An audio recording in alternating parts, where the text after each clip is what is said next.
আমার ইউটিউব চ্যানেলে copyright claim এসেছে, আর তার জন্য লাস্ট কিছুদিন ধরে আমি চ্যানেলটা অ্যাক্সেস করতে পারছিলাম না। তোমাদের চ্যানেলও যদি আমার মতো ছোট হয় তাহলে এই সমস্যা থেকে কিভাবে বেরোবে এক্ষুনি সবটা বলছি। তবে তার আগে যদি তুমি সাবস্ক্রাইব করে না থাকো তাহলে এক্ষুনি সাবস্ক্রাইব করো আমার চ্যানেল, আর একটা লাইক করে দিও। আমরা যারা ছোটখাটো ইউটিউব ক্রিয়েটার তাদের কাছে তাদের চ্যানেল হয় তাদের নিউবর্ন বেবির মতো।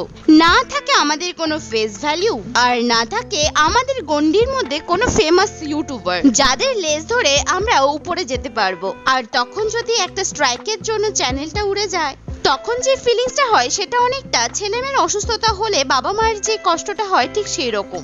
আর এই সমস্যা সমাধানের সব থেকে সহজ রাস্তা হলো কপিরাইট পড়া ভিডিওটা ডিলিট করা। তো আমারও দুটো ভিডিওর উপরে গান দেওয়ার জন্য কপিরাইট এসেছে, যেগুলো আমি ডিলিট করে ফেলেছি। এই সময় যে ফিলিংসটা হয় না সেটা শুধুমাত্র আমার মতো ছোট কন্টেন্ট ক্রিয়েটাররাই বুঝতে পারে। সাবস্ক্রাইব করে সাপোর্ট করো আমায়, আর পাশে থাকা নোটিফিকেশন বেলটা অল করে দাও।